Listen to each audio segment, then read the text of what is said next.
अस्सलाम वालेकुम नाज़रीन, मछली का सीज़न अपने अरूज पर है।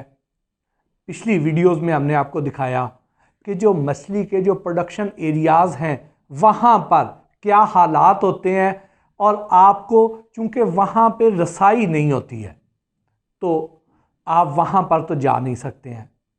लेकिन ये जो आज वाली जो वीडियो है इसमें मैं आपको तरीके बताऊंगा कि आपने जब मछली ख़रीदने के लिए जाना है, जो तली हुई मछली लेने के लिए जब आप जाते हैं तो वहाँ पर आपको क्या क्या देखना चाहिए, क्या एहतियाती तदाबीर इख्तियार करनी चाहिए।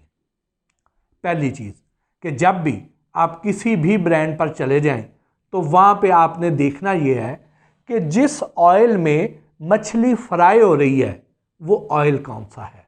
वो आपको कैसे पता चलेगा? जिस जगह पे वो बड़ी सारी कढ़ाई होगी जिसमें धड़ाधड़ मछली फ्राई हो रही है, उसके साथ आपने बैक साइड पर जिधर आदमी खड़ा हुआ है जो फ्राई कर रहा है उसकी बैक साइड पर साथ में आपको टिन नज़र आएंगे। आपने गौर करना है कि वो टिन कौन से हैं।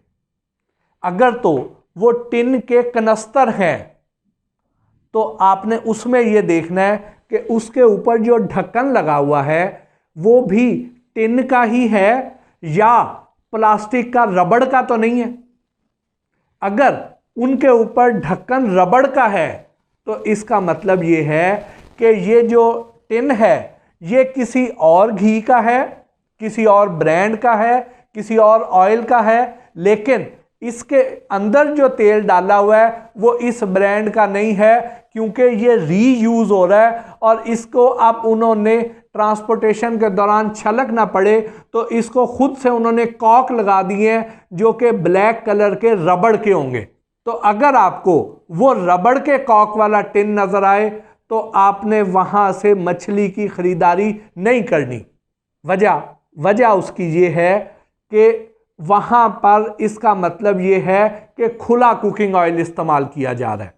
फिर आपको अगर वहाँ पे वो टिन के कनस्तर नज़र नहीं आ रहे हैं लेकिन प्लास्टिक के बड़े बड़े कैन नज़र आ रहे हैं जो मैल कुचैल से अटे हुए हैं, तो इसका मतलब भी ये है कि वहाँ पर खुला कुकिंग ऑयल इस्तेमाल किया जा रहा है। और अगर आपको वहाँ पे नज़र आता है कि ये जो कनस्तर हैं ये किसी ब्रांड के हैं, जो नॉन ब्रांड आपने देखा हुआ है, उसके ऊपर कॉक भी प्लास्टिक का नहीं है और उसको उन्होंने काट के खोला हुआ है या उसके ऊपर जो उसका टिन का ही ढकना है, तो फिर आप समझ जाएं कि वहाँ पर जो ऑयल इस्तेमाल किया जा रहा है वो मियारी है।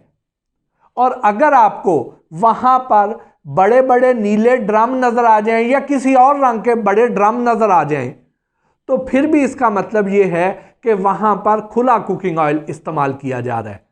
तो ये अशिया जब आप देखें तो आपके अलार्म बज उठने चाहिए।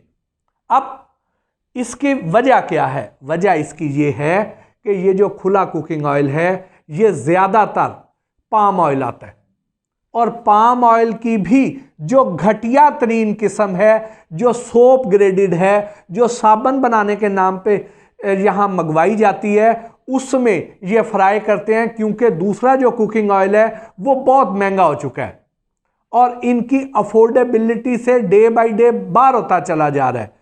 जिस रेट पे ये मछली दे रहे हैं फ्राई फिश, अगर पिछले सालों से इसको कंपेयर करें तो बहुत माइनर फ़र्क उसमें आया है। हालांकि जो कुकिंग ऑयल की प्राइसेस हैं वो इस वक्त आज से जो 2-3 साल पहले रेट थे उससे 3 गुना ज़्यादा बढ़ चुकी हैं, जबकि इन्होंने अपनी जो फ्राइड फिश है उसमें को 100-125 रुपये किलो का इजाफा किया है।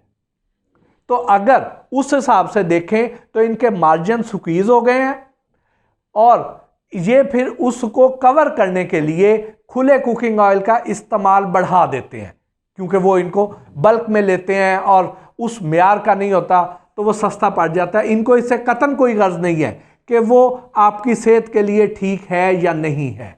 अब हम खुले कुकिंग ऑयल को सेहत के लिए मुज़र क्यों कह रहे हैं? जैसे कि मैंने आपको पहले बताया कि ये सोप ग्रेडेड होता है और इसका जो मेल्टिंग टेम्परेचर है वो बहुत ज़्यादा होता है। हमारा जो बॉडी टेम्परेचर है उस टेम्परेचर पर ये मेल्ट नहीं होता, यानी पिघलता नहीं है। जब ये उस बॉडी टेम्परेचर पर नहीं पिघलेगा तो हमारी जो खून लेके जाने वाली शरेयानें हैं उनके अंदर ये कीचड़ बना देगा। जब उसके अंदर कीचड़ बनेगा और फिर खून की रवानी मुतासर होगी, नतीजा ये होगा कि पहले ब्लड प्रेशर होगा, फिर इससे फालिज भी हो सकता है, इससे ब्रेन एमरेज भी हो सकता है, इससे हार्ट अटैक भी हो सकता है। तो इसलिए ऐसे ऑयल में फ्राई की हुई अशिया हरगिज़ ना खरीदिए। फिर दूसरी निशानी क्या होगी? दूसरी निशानी ये होगी कि जब भी आप देखें कि वहाँ पर जिस कढ़ाई में ये फ्राइंग की जा रही है उस तेल की रंगत क्या है। अगर तो वो तेल स्याही माइल हो चुका है, बहुत ज़्यादा काला हो चुका है, तो फिर आप वहाँ से ख़रीदारी ना कीजिए।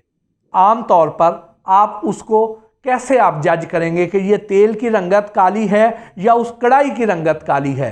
तो आप ये कर सकते हैं कि उसी से ही जो फ्राइंग पैन से, जिससे वो बड़े चम्मच से, कफगीर से जिससे वो मछली को पलट रहा है, उसको थोड़ा सा उठा के कढ़ाई की साइडों पर करें तो आपको उसकी रंगत नज़र आ जाएगी अलहदा से।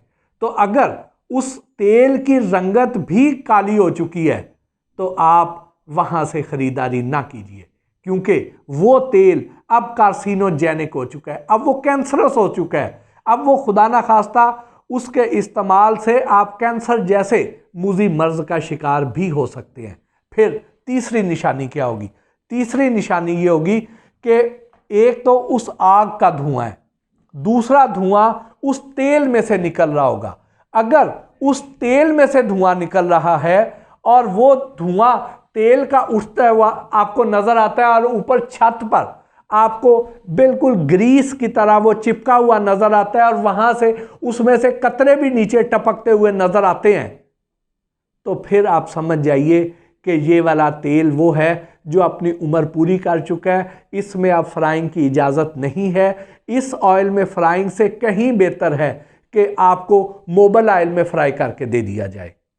तो ये 3 मेजर निशानियां हैं जो आपने जब भी किसी मछली वाली दुकान पर जाएं, किसी भी ब्रांड पर जाएं, पूरे पाकिस्तान में जहां पर भी ये हैं, ये तीनों निशानियों में से कोई निशानी आपको मिल जाए तो उसका बाइकआउट करें, ताकि आप जो है पैसे देकर मौत ना खरीद रहे हों। इसके साथ ही आज के इस व्लॉग से अपने मेज़बान मोहसिन भट्टी को इजाज़त दीजिए। अल्लाह ने के बाद।